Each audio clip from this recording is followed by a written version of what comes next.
Deep Blue Scoundrels by Katy Haye. Chapter 1. A Straightforward Job. "Are you Captain Hakan of the pirate ship Cold-Hearted?" Hakan, who was indeed that man, hooked his thumbs in his belt and turned to face his questioner, leaning a relaxed elbow on the bar. "Depends who's asking." He scanned the other man from head to toe. A tan on pale skin declared his origins on the other side of the Sundering Sea. Pirates worked that coast too, and Hakan's curiosity was piqued by someone who'd voyaged all the way to Crescent Island seeking him. The pale man scowled as though Hakan had made a poor joke. "If you're him, my master wishes to discuss a job with you." Hakan grinned, sure confidence would discompose the pale man. "And if he pays well, I might be persuaded to put Cold-Hearted to the waves for his sake." The pale man looked affronted, as though the idea of a refusal were unheard of. A native of Lindumia, Hakan suspected. He found them the most self-absorbed. "The Count demands the best." The Count? Rich men were the most self-absorbed of all. Hakan grinned, purely to enjoy the way it made the pale man's lips pucker with irritation. "The best describes my crew perfectly. Where's your master, or do you have the details?" Another sour face. The pale man looked past Hakan, as though he might find a better pirate standing just behind him. Hakan watched him steadily, since that was impossible. A sigh, and the foreigner gestured towards the door beside the bar. "The Count requires privacy." As though anyone in the Dirty Dog cared for rich men's plotting. The residents of Crescent Island were well practised in keeping their noses firmly out of other people's business. Hakan slouched into a private room where an even paler man sat awkwardly out of place, fidgeting with a glass of rum. He looked as though a bad smell had taken up permanent residence beneath his nose. The Count, Hakan assumed this was him, looked up. "Are you Hakan?" He hooked his thumbs into his belt with a grin. The bad smell assailing the Count appeared to grow worse. "I'm fortunate to be the captain of Cold-Hearted, the best pirate ship to ply the Sundering Sea. What's your request?" The Count's lips pinched. He glanced at the door behind Hakan. Hakan let his smile grow. This pair were desperate to have a choice. Or perhaps they were simply desperate not to work with him. There were plenty of scoundrels on Crescent Island, but if this Count wanted the best, he was looking at it. "I need someone abducted when we start our journey back home." "From your vessel?" Hakan had learned many moons ago that poorly described jobs always went awry. "We're picking the boy up in Sundering in a couple of days. He needs to vanish before we arrive in Lindumia." Lindumia? Hadn't he guessed as much? "A boy," he challenged. "How young? I don't deal in children." That imperceptible smell troubled the Count once more, as though Hakan's principles were outrageous and inconvenient. In point of fact, he didn't deal in children largely because of the disruption they created on board. Besides which, the noise of mothers lamenting their lost children gave him earache. "He's a man grown, 23, but he'll be bound and gagged, so he'll give you no trouble." Hakan laughed, the boom of sound making the Count twitch. "I can hold my own, armed or not, although I appreciate the attempt to make my life easier." The Count's jaw worked. He sniffed and ignored Hakan's comment. "He'll be held on a yacht named Tideflyer 3 or 4 nights hence. We'll pass close by Crescent Island. You'll need to board us and take him. Just him." Hakan grinned. The Count was wise to be cautious, but Hakan was too smart to ruin his reputation with double-cross. "What do you want doing with him?" He stroked his moustache. "Are we supposed to drop him in the sea?" If the prisoner was bound and gagged, even this man could dispose of him without help. But a surprising number of people were content with the abstract notion of murder, but squeamish at the idea of carrying out the deed themselves. "I want him to vanish." The Count flicked a hand, as though troubled by a fly. "Do what you please to make that happen." "I usually offload prisoners at the slave markets, in Zusso or Mosbal." A cold smile tugged at the Count's lips. "Not Sundering. Mosbal would be satisfactory." "What's the pay?" 2 silver crowns. Hakan guffawed. "I wouldn't raise a sail for less than 12. "I could perhaps go to 4. Another laugh gave Hakan's reply. "Do you have a serious offer, or have you just wasted my time?" "8's my best offer." 10. A sniff, but Hakan knew he'd won. He could see it in the man's pale eyes. A pause to make it seem like the bargain needed due consideration. Since your reputation states I'll have no complaint with your work, very well. 10. He extended a hand. Hakan grinned. It didn't work like that where pirate crews were concerned. I'll secure my crew's agreement. You wait here. The smell must be close to unendurable by now. Hakan got to his feet and slapped the Count's stiff shoulder. You're free to seek out a better offer. The fastidious man could seek. He wouldn't find. I'll wait, he replied sourly. Excellent. Hakan slapped his shoulder again and returned to the bar and the table where the crew had gathered. He passed a group of 4 engaged in dice on the way and flicked the ear of one of the players. Mirak, there's work to be done. The ship's cook grunted in annoyance, but left his dice game to join the rest of the crew. His fellow players looked relieved at the interruption. Mirak had doubtless been fleecing them comprehensively. We've the offer of a job, Hakan declared as he took a seat.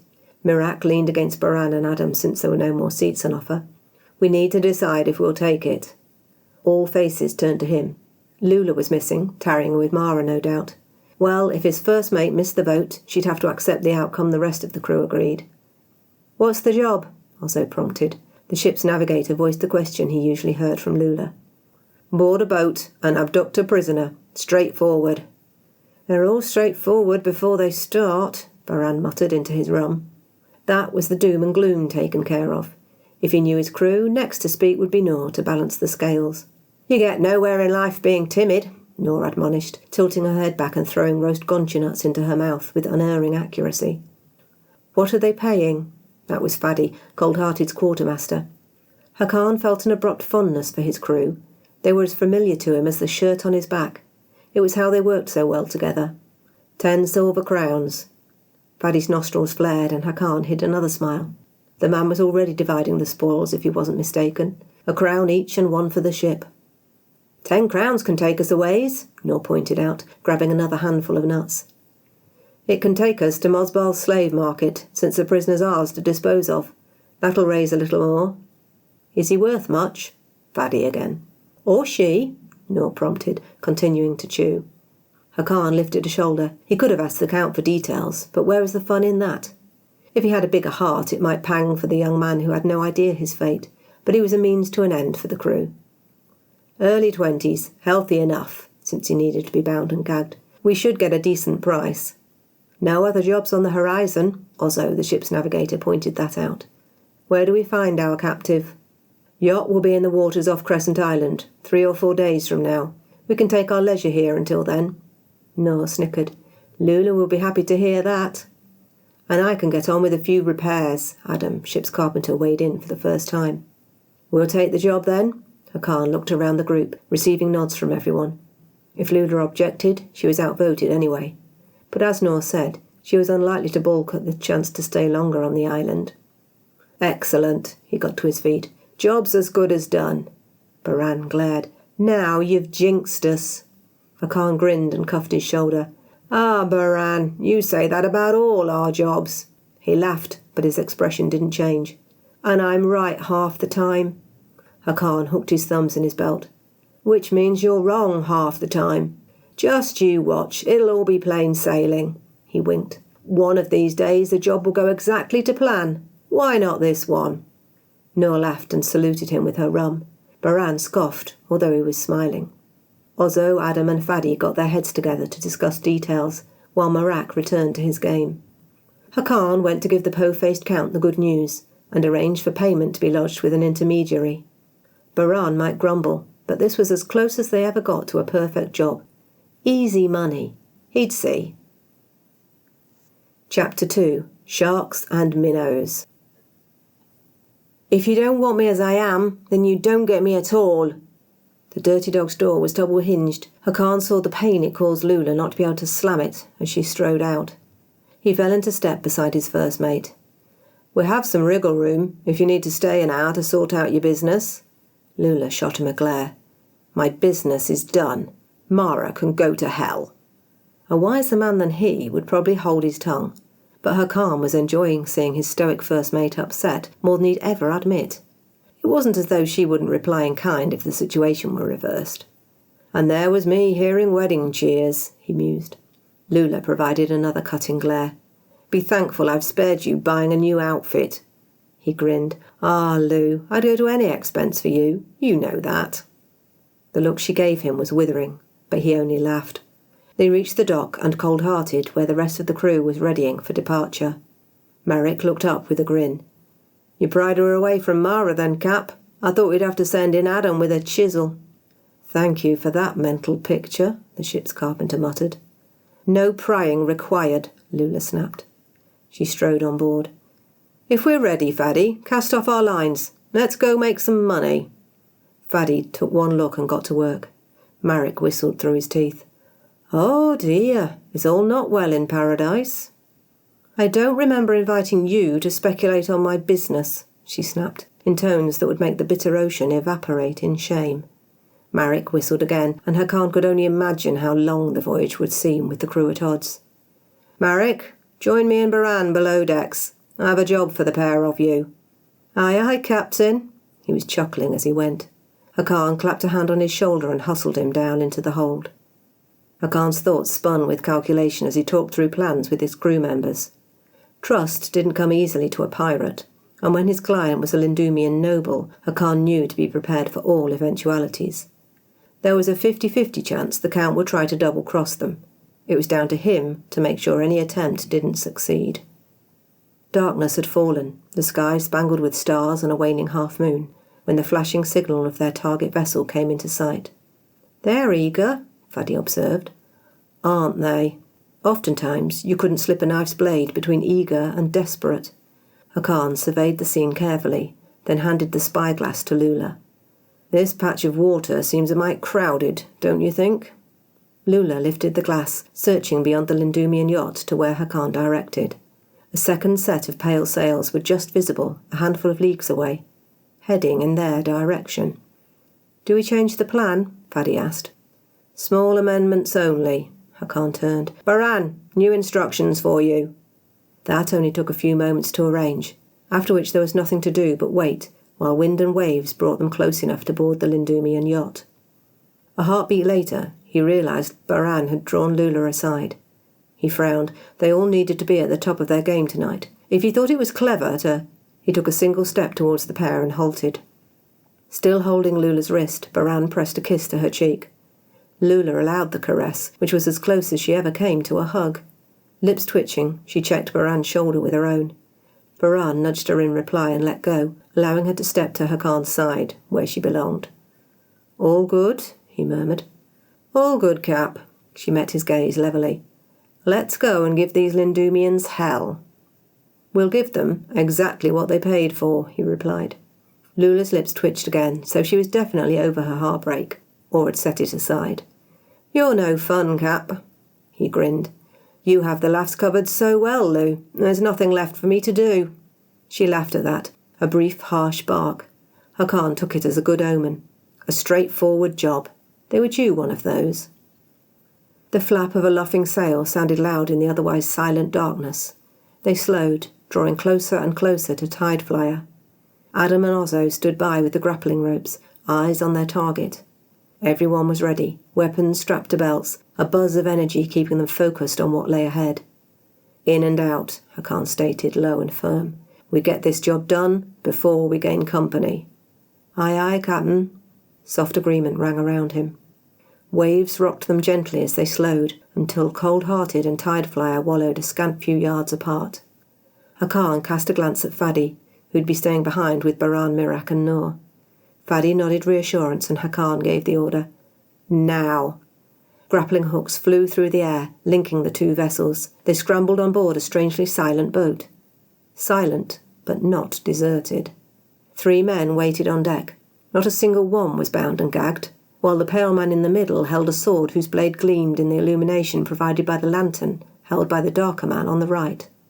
Hakan truly hoped he didn't recognise the man on the left, because that was a complication he never could have anticipated. "Where's Count John?" It was faint, but there was still a hope this job would prove straightforward to resolve.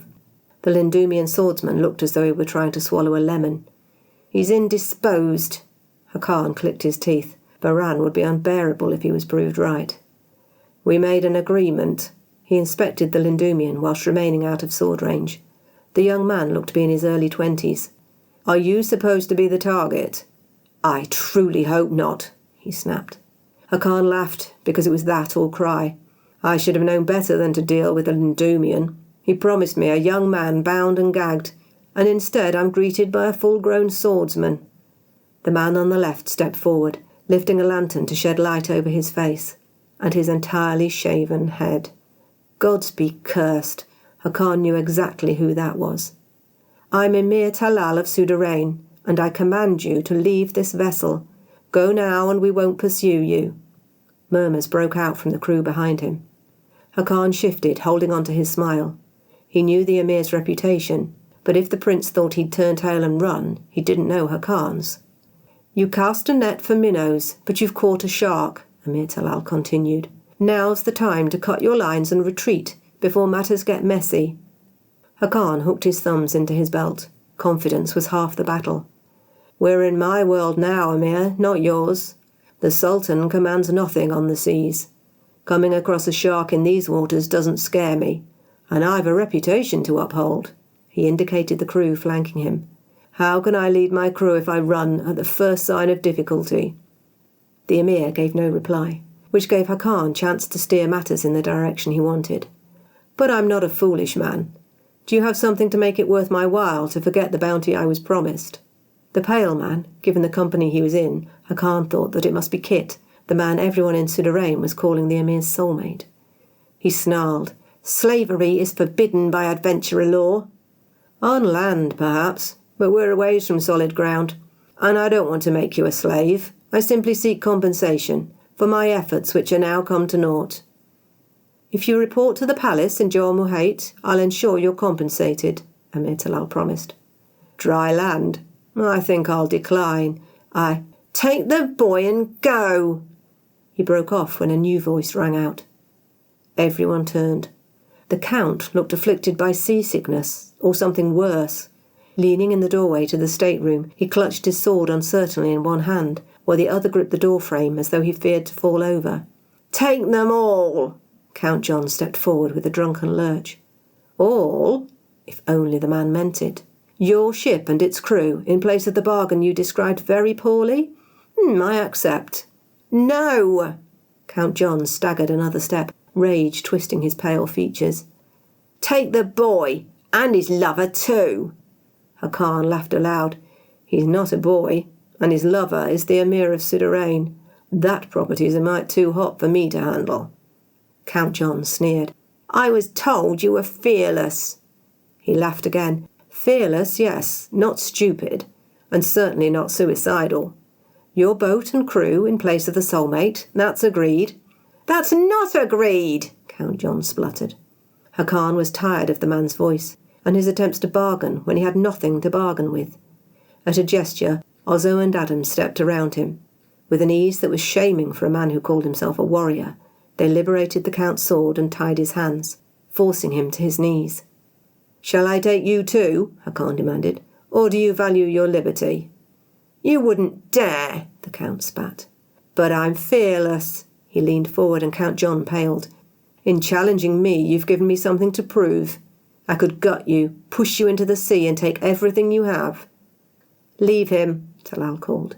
"You tarnish your reputation if you betray a man you made a contract with." Hakan showed his teeth. "You're lucky the Emir's here to remind me the right of the matter." Count John looked as though he didn't consider that especially fortunate. He could take his complaint to someone who cared. "So that's the soulmate dealt with?" His gaze returned to Talal. "Now we simply need to agree a price for you, Emir." "If you want the Emir, you'll have to come through me." Hakan looked up as a short man vaulted over the side of the yacht. All held like a spear, he sprinted towards them. Clearly, the night hadn't given up all its surprises yet. The Emir called for the man to halt, while Lula took the practical route of slamming him to the deck, a knee on his back holding him in place. "Let him go," the soulmate demanded, raising his sword. Ozzo and Adam pointed their weapons in unison. Lula continued to pin down her prisoner while she glared along Kit's blade. The Emir's attention darted between Lula and her prisoner. "Don't harm him for his loyalty to me." It was a request, even if phrased as an instruction. The Emir understood how parlous his situation had become. Hakan was glad to be facing a man of sense, They were a scarce breed tonight. "A leader who inspires his men to throw down their lives," he drawled, part admiration and part mockery. "A leader who'd prefer no one throw anything anywhere," Emir Talal replied evenly. "Your argument with Count John is beyond my jurisdiction. We'll retire to Sundering and leave you to finalise matters here." "Iyad, kindly get up." "Ah, no." Talal wasn't in charge here, and it was time he knew it. "I'll take Count John's boat and his crew to dissolve the contract between us." Count John squawked, and Ozzo cuffed him to silence. "Now we just need to establish a suitable payment for safe passage for the Emir and his soulmate." "You'll let us go or I'll slit your throat," the soulmate snapped. His hand flexed on the hilt of his sword. He might be a warrior, but he wasn't a wise man. Hakan wondered if the two Lindumians were related. "I'd prefer no blood, Roy." "Sensible," Hakan agreed. He nodded to the Emir's dhow bobbing beside the yacht. "I'll take your boat and crew in exchange for your freedom, Emir." "You price me too highly." "I think not." Dark eyes gleamed. The prince was furious, although he hid it well. "Then you take too much." "I take as much as I can. I'd be a fool not to." "Don't make an enemy of me," the Emir warned. Hakan shrugged. "It's nothing personal, Emir. I've a reputation to uphold. I also have a crew to feed, and your fine dhow will take care of that for months." He whistled a brief, shrill note. "Besides, the matter's already been dealt with." Noise broke out on the dhow. The Emir and his soulmate twisted to see, while Hakan watched his crew work in satisfaction. Mirak, Baran, Noor and Fadi had boarded the dhow silently while all attention was on Tideflyer. Now they sprang into action, while the Emir's crew scrambled to defend themselves. "Stop!" Talal shouted. Hakan wasn't sure whether the instruction was aimed at the Emir's crew or the pirates. Neither were listening. The soulmate snarled and Talal repeated his command, but the man was already in motion. The soulmate swung his sword at Adam, who countered, trapping the soulmate's weapon against the deck boards. "Stop!" The Emir's instructions had failed to control his own crew, or his soulmate, so he tried the only person left, Hakan. Lifting his chin, the Emir conceded defeat. "Take the boat." He cupped his hands around his mouth and bellowed across the water. "Lay down your arms!" Hakan gave a piercing whistle. The fight on the dhow straggled to a close. "What of us?" the soulmate demanded, every muscle tensed. Adam stepped back, allowing him to regain his weapon. "You keep your lives. I'm a man of my word." "Are we supposed to swim back to Jarmuhait?" "I'll give you a rowboat." No! Kit swung his sword in a wide arc, leaping towards the pirates with a blood-curdling cry of frustration and fury. Hakan tugged his sword free to deal with the attempted rebellion. The soulmate was well trained but outnumbered, while the Emir seemed more concerned by damage limitation than the possibility of victory. A minute later, the Emir and his soulmate joined Count John on their knees, weapons confiscated and daggers held to throats to ensure they understood their defeat. The soulmate glared as though he'd like to kill them all, but a few words from the Emir made the man subside. Finally. Hakan nudged Lula aside and gestured at Talal. "On your feet, Emir. I won't make a prince kneel." Talal rose. Hakan jerked his blade at Kit next. "You too, soulmate." Count John made to follow. Hakan levelled his blade at the man's throat. "Not you." "I'll have my revenge for this," Count John snapped.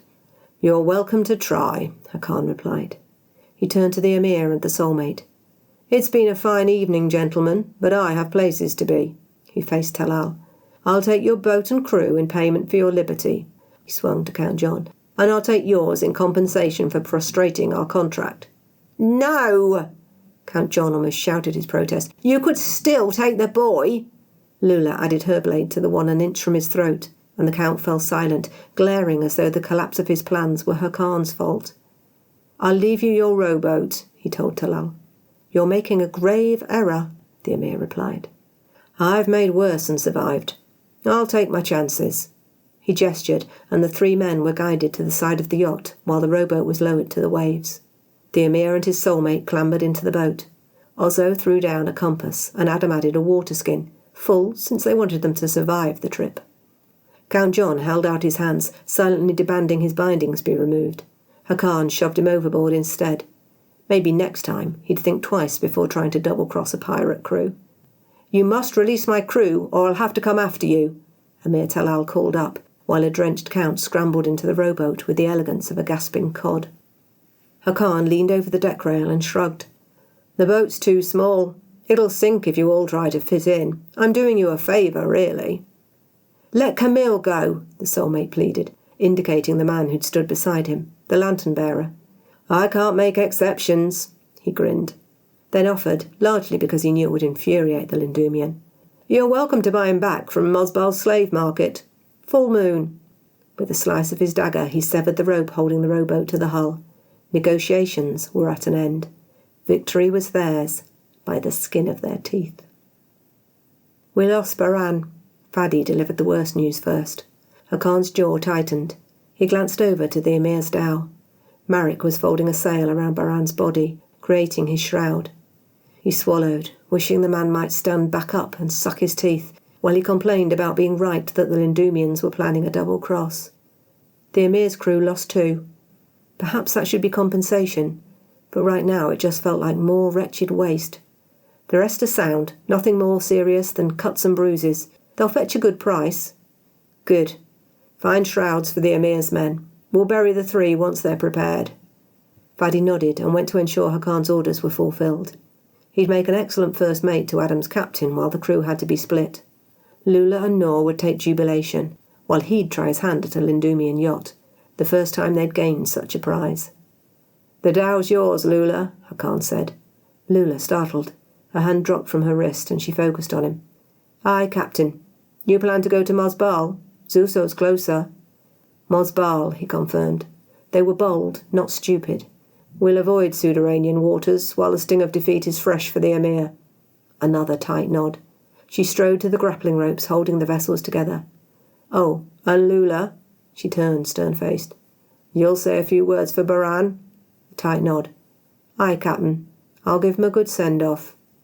She swallowed hard and swung onto the dhow. Hakan turned his attention to the yacht. He hoped the vessel wouldn't give him as much trouble as its owner had done. That's the end of part 1 of Deep Blue Scoundrels. There will be more to come. Hit subscribe and you'll be told when my next video is posted up. Thanks for listening.